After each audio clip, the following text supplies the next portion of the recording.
Cierra los ojos e imagina una televisión libre. Ahora ábrelos porque ya está aquí. EDATV es una multiplataforma de contenido con más de 30 canales y sin censura. En la cabeza de Puente Guiara, el violento contraataque alemán.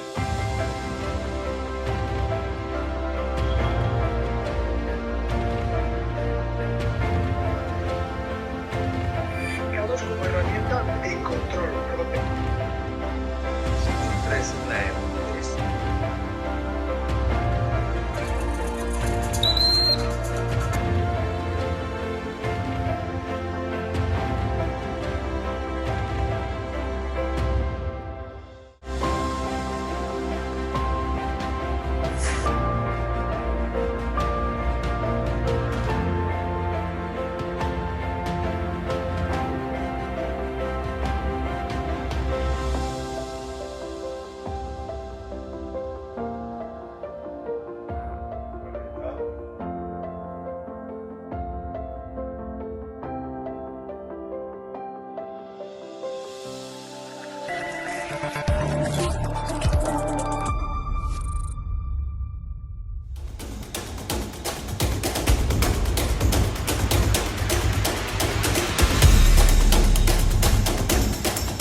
Le he preguntado, usted está siendo investigada por presunta administración desleal.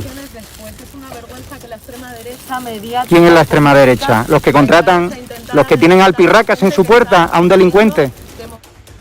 ¿Los que tienen alpirracas a un delincuente en su casa?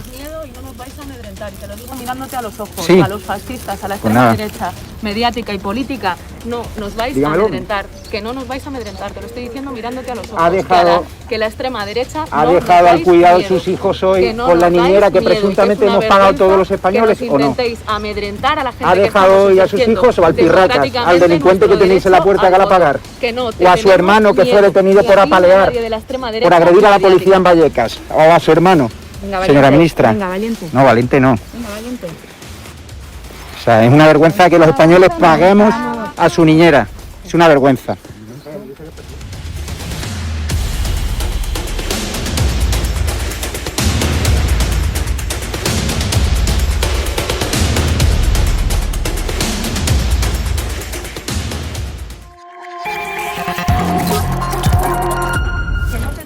Miedo. ¿Pero miedo por qué? Os tenemos miedo. ¿Pero miedo a quién? Muy buenas noches, espectadores de Estado de Alarma. Estamos ya con el gran Pío Moa, nuestro historiador, como sabéis, de cabecera. ¿Cómo se encuentra, Pío?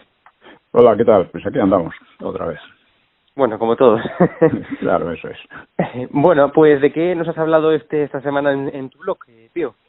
Bueno, vengo hablando de todas estas cuestiones de actualidad, por una parte, y de algunas en especial.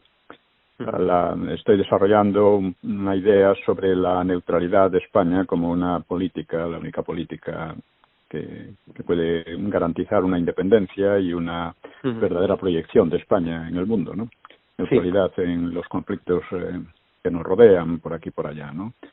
Y que, sin embargo, pues estamos convirtiéndonos en una especie de satélite de otras potencias, incluyendo una que invade nuestro territorio en Gibraltar, teniendo un ejército mezclado en operaciones de interés ajeno, bajo mando ajeno y en lengua ajena, ¿no? Una satelización cultural también. En fin, todo esto son cosas de las que nadie quiere hablar, o casi nadie, ¿no? Pero las que hay que hablar porque son cuestiones muy de fondo, ¿no? Y bueno, ahora con lo de Marruecos, pues hay que decir que, bueno, antes de Marruecos está lo de la cosa esta golpista de Los indultos, doctor, ¿no? Que aparte del proyecto destructivo y golpista de la mafia del doctor, que está en el poder, pues es la complicidad con el golpismo separatista. Con lo del indulto, el delincuente llama concordia, llama concordia a lo que a esa propuesta de indulto, ¿no?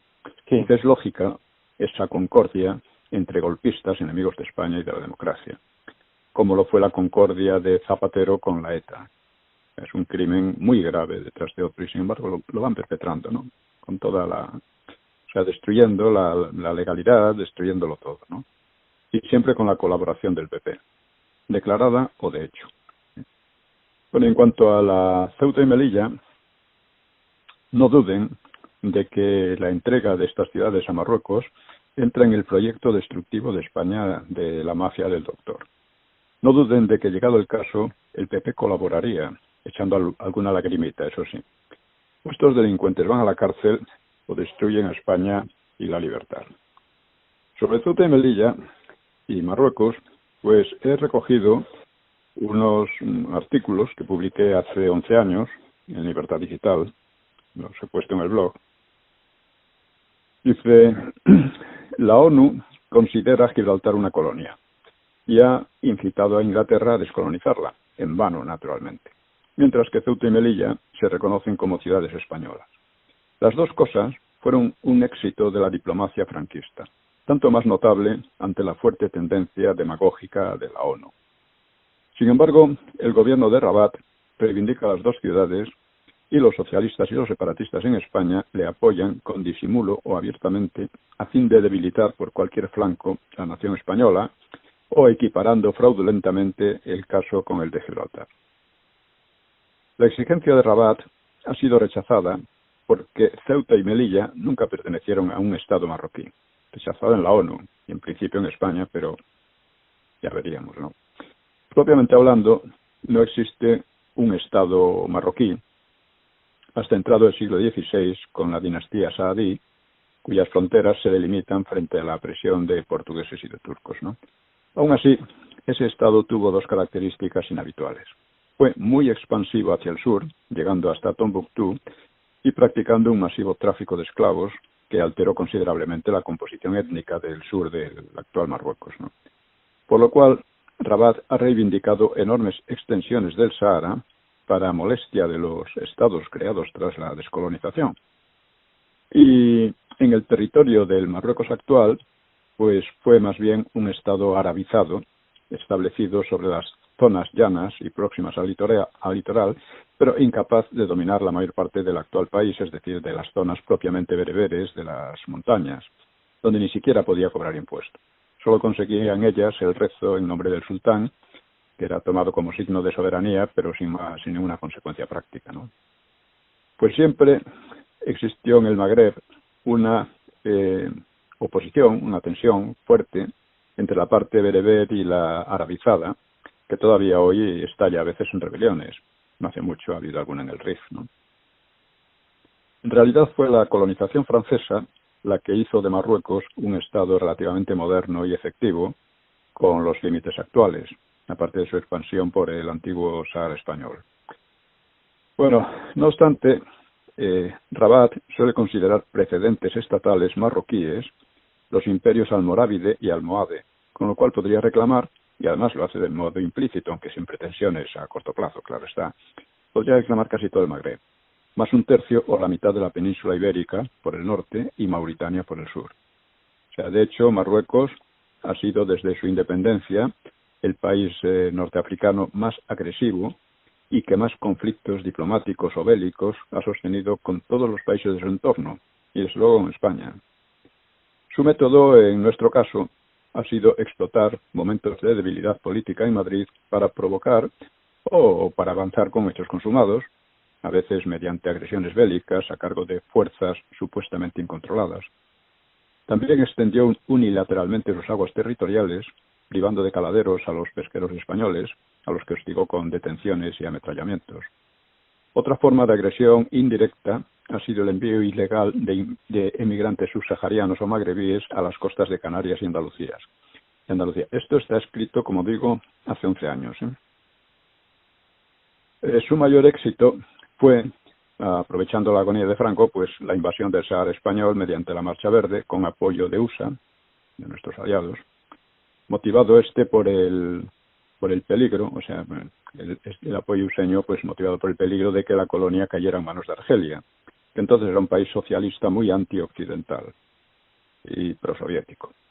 Rabat consiguió su objetivo con la Marcha Verde, que se convirtió durante bastantes años en un regalo envenenado, porque le obligó a sostener una costosísima guerra con el Frente Polisario que respaldaba Argel.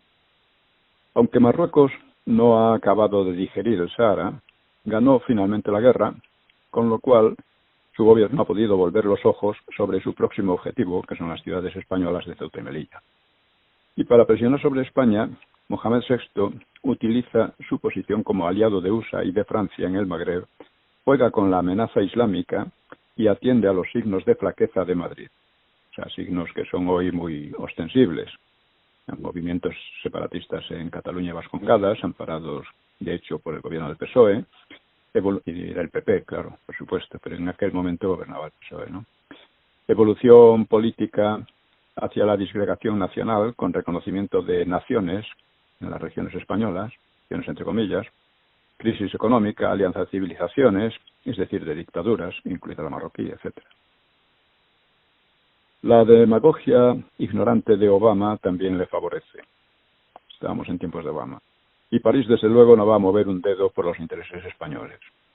Pero además, Rabat ha recibido del gobierno socialista signos inequívocos de aliento a sus aspiraciones, como la reducción de las guarniciones de dichas ciudades, o una propaganda ambigua respecto a la naturaleza política de las mismas, de Ceuta y Melilla. Una ambigüedad que viene de lejos. Me comentaba Sabino Fernández Campos su asombro ante la declaración de un alto responsable español a Hassan II. Decía, el problema se resolverá según ustedes vayan metiendo marroquíes en Ceuta y Melilla hasta que sean mayoría. Bueno, esta alta autoridad, este alto responsable, era el propio rey Juan Carlos, un hombre frívolo y necio, como ha demostrado muy ampliamente, ¿no? Debo especificarlo ahora porque esto lo digo ahora, no hace 11 años, ¿no? Porque unos documentos de la diplomacia useña desclasificados hace unos años lo demuestran también, van en la misma dirección. Bueno, este proceso de meter marroquíes en Ceuta y Melilla, etcétera, ¿no? Pues lo hemos asistido a él año tras año, ¿no? Y además atacando como xenofobia la más elemental y legítima defensa. Esto es importante, estos tíos tratan de no solo crear la ofensa, sino desarmar toda oposición, viendo que si te defiendes estás atacando valores esenciales, ¿no? Bueno, cierto es, claro que estos marroquíes, que de Ceuta y Melilla, saben bien cómo se vive en Marruecos y no desean volver a lo mismo. Pero en caso de conflicto abierto no hay duda sobre qué camino tomarían. Publiqué también entonces, bueno, voy a comentar una conversación informal que tuve con una chica que me preguntaba si era cierto que el plan 2050 de la pandilla del doctor incluye traer 200 y pico mil inmigrantes al año para que paguen nuestras pensiones. Le digo que lo acaba de denunciar Abascal y le aclaro, es un gobierno de auténticos delincuentes, medio locos además. Sus antecesores causaron la guerra civil y estos los reivindican, mientras combaten como fieras para derrotar a Franco, fallecido hace 46 años. Dice la chica, pero ¿por qué hacen eso? ¿Qué pretenden conseguir? ¿Se les puede frenar? Le digo, la política de esta gente es efectivamente delirante. Por ejemplo, fomentan el aborto y la inmigración con el pretexto de que hacen falta jóvenes que paguen las pensiones. Este es solo un ejemplo.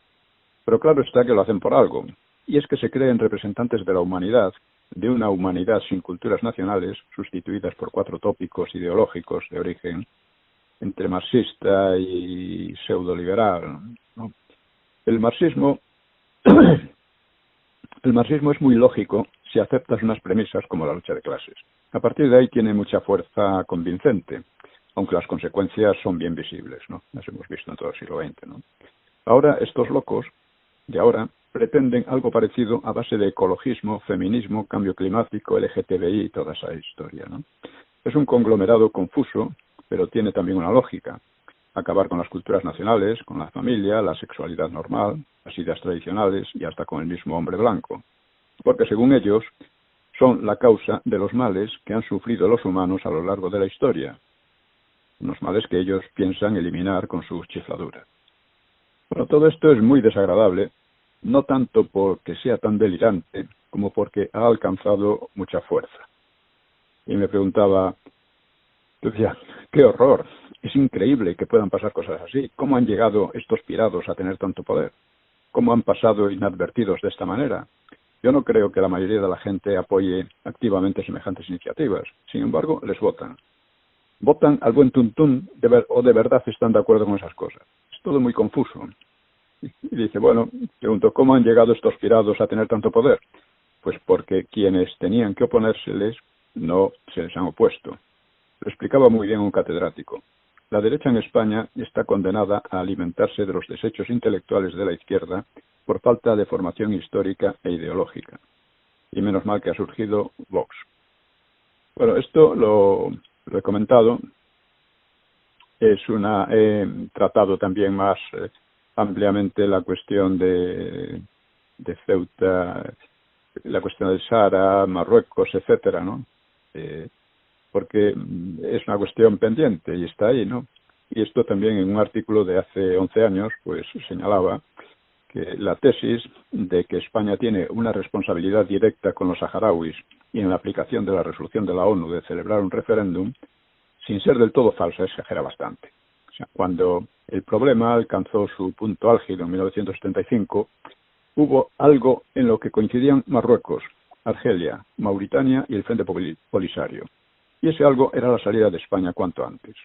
Los polisarios, no debe olvidarse, atacaron, mataron y secuestraron a españoles y actuaban como punta de lanza del régimen prosoviético de Argel. USA no podía aceptar un Sahara pro-argelino que desestabilizaría y envolvería estratégicamente por tierra a Marruecos. Prácticamente la rodearía, ¿no? Marruecos era el único país pro-occidental del norte de África en tiempos de fuerte expansión soviética por África, ¿no? Por el continente, ¿no? Por ello, ante la hostilidad general hacia España y la debilidad de esta, pues Washington solo podía apoyar a Rabat. La debilidad política de España fue entonces el factor clave. ¿Podía Madrid en aquellas circunstancias garantizar el referéndum? Solo podía garantizar si se hallaba en posición fuerte. Es probable que un Franco en pleno vigor hubiera frustrado la amenaza marroquí y afirmado el compromiso internacional de la autodeterminación, pero justamente estaba enfermo y a punto de entrar en la agonía. Además, la situación general del país parecía insegura, con un rey que no tenía excesivas simpatías en el propio régimen y al que la oposición amenazaba con un reinado muy corto, ¿no? Juan Carlos el Breve le llamaban, ¿no? Como lo desconocían, la realidad social creada por el franquismo, que garantizaría luego una transición bastante segura de la ley a la ley contra peligrosas aventuras rupturistas, pues la gran mayoría de los analistas fuera de España y aún dentro preveía la entrada del país en una crisis de incierta salida, quizás similar a la portuguesa, la revolución de los claveles, como le llamaron, ¿no? Y esta debilidad española pesaba en las expectativas y cálculos estratégicos de unos y de otros, desde luego en los de USA. Para USA la prioridad consistía en impedir la desestabilización y la expansión prosoviética de la Unión Soviética, de la URSS, en una zona tan sensible, ¿no? El problema se agravaba porque un referéndum daría casi con seguridad la victoria a un polisario pro-argelino y por tanto prosoviético. El franquismo había previsto una solución mucho mejor, organizando el PUNS, un partido saharaui pro-español, que habría permitido el control y explotación de los fosfatos y un territorio amigo como protección de las Islas Canarias. Pero Rabat compró a varios jefes del PUNS y el plan naufragó, sin que hubiera tiempo para otra cosa. Cuando por la enfermedad y luego agonía de Franco, pues Madrid daba a todo el mundo una sensación de fragilidad.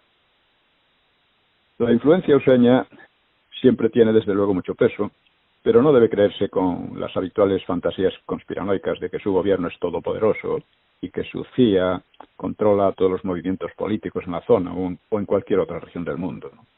Washington solo puede influir contando con las fuerzas reales de cada región del planeta, que la mayoría de las veces no puede controlar, o solo muy a medias, ¿no? Si España se hubiera mantenido políticamente fuerte, capaz de articular un mayoritario partido pro-español en el Sáhara, porque esa es la cuestión clave para España, pues USA se inclinaría muy probablemente por esa solución. Es más, no le quedaría otro remedio. Pero como eso no fue así, pues su interés a favor de Marruecos estaba claro, porque era entre Marruecos y Argelia, ¿no? El historiador Jesús Palacios publicó hace 11 años estamos hablando, publicó en El Mundo un brillante relato sobre la intervención de Kissinger y de Juan Carlos y las maniobras y engaños implicados. El resultado, como él señala, fue humillante para España. Quizá la cosa habría podido ser más digna, pero siempre sobre la base de la retirada a favor de Marruecos. Ya digo, a menos que España tuviera en aquellos momentos un gobierno fuerte y sólido y creíble, y al mismo tiempo tuviera un partido pro-español en el Sáhara, que lo intentaron crear y era una buena idea, pero fracasó por estas cosas que ocurren en la política, ¿no? O sea, la proclividad de algunos al soborno, pues, en fin, muchas veces causa graves problemas, ¿no? En realidad, todos querían expulsar a España, y allí se quedaron los poderes regionales, ellos solos, para arreglar el embrollo. Ya sabemos cómo lo solucionaron, mediante una guerra muy prolongada que costó a Marruecos grandes sacrificios y arruinó a Mauritania. La guerra que declaró el Frente Polisario. El problema se relaciona con lo que representa para España nuestro vecino del sur, es decir, la única amenaza a nuestra integridad nacional. Bueno, aparte de los separatismos, claro. La única amenaza exterior. Y no solo porque aspira a arrebatarnos Ceuta y Melilla, y si es posible Canarias, sino porque su gran estrategia parte del recuerdo de los imperios magrebíes de hace siglos, de los que se considera el heredero, y que llegaron a ocupar gran parte de la península ibérica, sin contar la idea muy extendida en el Islam de que Al-Ándalus podría volver, si Alá lo quiere, claro, de por qué no iba a quererlo, si se le facilitan las cosas. La política española, aún buscando la concordia y la relación económica, debe tomar muy en cuenta estas realidades, junto con el hecho desagradable, pero imposible de evitar, de que nuestros aliados USA y Francia son también aliados del Marruecos que nos amenaza. En cambio, vivimos bajo un gobierno de demagogos baratos e ignorantes, sin idea de los intereses españoles, o contra ellos. El PSOE, cuando simpatizaba con el Polisario, debido a su carácter izquierdista, y creía poder explotarlo para socavar a la derecha, hacía discursos como este de Felipe González en Argelia. Esto lo dice Felipe González. No se trata ya de derechos de autodeterminación, sino de acompañaros en vuestra lucha hasta la victoria final. Nuestro pueblo, el español, también lucha contra ese gobierno que dejó al pueblo saharaui en manos de gobiernos reaccionarios. Nuestro partido, el PSOE, está con vosotros hasta la victoria. Estas tonterías las decía el Felipe González en su momento, simplemente por socavar a la derecha, ¿no? Bueno, por supuesto, las solemnes promesas de los centenarios de la honradez, de los centenarios de honradez, pues se multiplicaron cuando el PSOE no gobernaba. Cuando llegó al poder, el partido cambió de disco y hoy tenemos a individuos como Felipe González, Moratinos o Rodríguez a partir un piñón con el tirano de Marruecos, que, repito, es nuestro único enemigo potencial. El desvergonzado cambio no refleja realismo político, sino algo bastante más turbio, en lo que probablemente tiene algo que ver el dinero de Rabat y posiblemente asuntos más oscuros. Ahora los saharauis son masacrados ante la mirada cómplice de aquellos que se comprometían a acompañarles hasta la victoria final.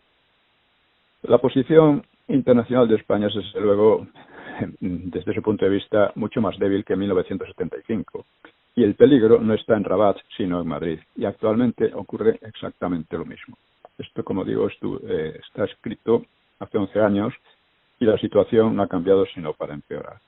Además, esa idea de que Marruecos es nuestro amigo, de que la hermandad entre Juan Carlos y Hassan II, estas cosas revelan simplemente a los ojos de cualquiera de países extranjeros, que pueden ser un peligro para nosotros, revelan que España es un país de pandereta.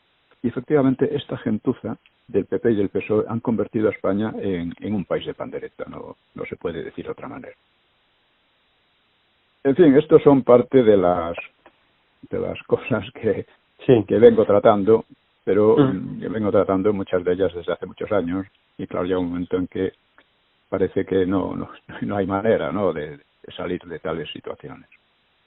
Y trato también otras, evidentemente, como digo, como siempre, literarias. Hay una cuestión que me llamó la atención hace poco sobre la novela Cuatro perros verdes, y es que Stanley Payne y Juan Calaza, que es un economista bastante importante, pues Sí. encontraron en la novela Cuatro perros verdes, digo, pues un toque dostoyevskiano. Pero mi inspiración consciente en los dos casos no fue el autor ruso, sino más bien una mezcla del polaco que se llama Piasecki, Sergiusz Piasecki, que escribió El enamorado de la osa mayor, una novela magnífica, pero que no es demasiado conocida, y el alemán Jan Balting. Balting escribió La noche quedó atrás, que es una novela, no es una novela, es una autobiografía novelada sobre la época en que estuvo trabajando para la Comintern, Sí. la Internacional Comunista, ¿no? Muy, muy interesante. Bueno, estos los podríamos considerar derivados menores de Tolstoy, porque siguiendo la diferenciación de George Steiner, un crítico muy importante useño, ¿no? Crítico literario, ¿no? Pues él establecía una diferenciación entre los dos geniales rusos, Tolstoy y Dostoyevsky. Tolstoy como representante de una épica que se remonta hasta Homero y Dostoyevsky como trágico. Bueno, precisamente hace tiempo me escribía un conocido llamado Emilio Jiménez, pues esta carta que publiqué en el blog también hace un año por ahí. Dice así: de sonaron gritos y golpes a la puerta, me ha parecido sorprendente cómo el final culmina redondeando el principio. El protagonista casi enloquece con el crimen que presencia. Es una persona que ha sido criada sin afecto de su madre y de su supuesto padre, cosa que se revela en diversas reacciones y antes de conocer su situación real familiar. Y todo esto para terminar asesinando, o sea, causando a sabiendas la muerte de su padre real, es decir, de su padre biológico. Si exceptuamos todas las peripecias intermedias, es un relato digno de Dostoyevsky. Y su reacción me parece del mismo estilo, con una salvedad. No hay redención, ni la moral cristiana sirve de auxilio o de consuelo al pobre Alberto, que es el protagonista, ¿no? Que cuenta su propia vida, ¿no? Por eso, el hombre queda como petrificado por el descubrimiento de que está asesinando a su padre real. Su padre real no ha pasado menos peripecias y aventuras que Alberto, las insinúa en el relato, es un personaje abominable, y Alberto no vacila en causar su muerte, solo se abstiene de la ejecución directa. Pero de pronto percibe con un sentimiento enloquecedor la realidad de su vida, que la debe a aquel monstruo, a quien él se parece tanto en tantas cosas. Se supone que el consuelo viene de Carmen. Carmen es la mujer con la que termina casándose, ¿no? Dice, no queda claro. Él renuncia a más aventuras y se dedica a las labores de la paz y la familia que antes le repelían. Tiene algo de símbolo de una guerra fratricida, si esa es su intención. Y lo vemos reaparecer en Cuatro perros verdes, convertido en un profesor despistado, de vida anodina, que no quiere recordar un pasado que seguramente le pesa, hasta que también de pronto, ya viejo y muerta Carmen, le viene el impulso de escribir sus memorias de aquellos tiempos. Y le sale un hijo que no sabe que se llama como un héroe de la División Azul y que opta por la ideología del padre de Alberto, el comunismo. El padre de Alberto era anarquista y luego comunista, ¿no?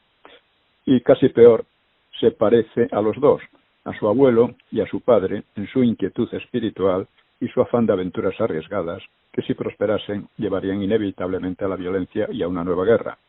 Entiendo así la médula de las dos novelas. No lo vi al principio, supongo que esa era su intención. Y le contesto, ¿no? Bueno, lo ha descrito usted quizá mejor que yo mismo.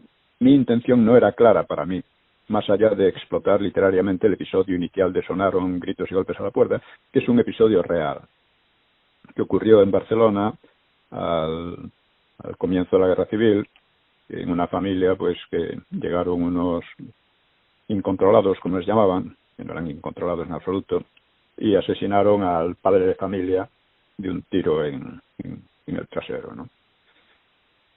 Entonces, a partir de ese hecho que me han contado, pues desarrollé luego una novela.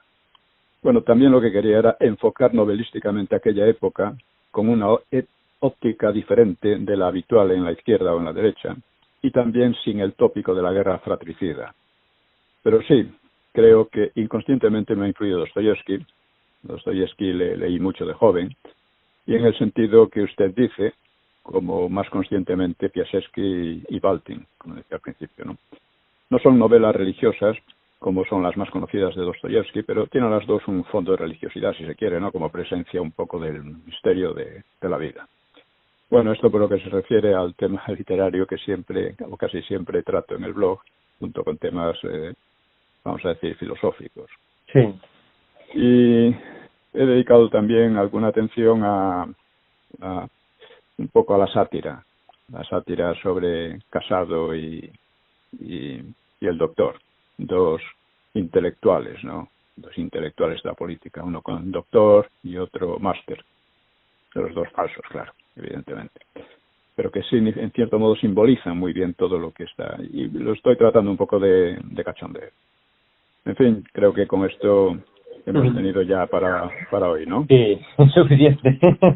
Bueno, pues muchísimas gracias, Pío, como siempre, y como siempre también recordarle a la audiencia que te puede seguir en tu blog, claramente, en piomoa.es y en más España, más democracia, ¿no? Sí, y si quieren contribuir haciendo críticas o comentarios o lo que sea, pues por mí encantado.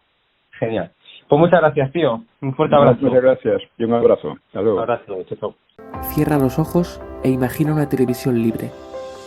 Ahora ábrelos porque ya está aquí. EDATV es una multiplataforma de contenido con más de 30 canales y sin censura.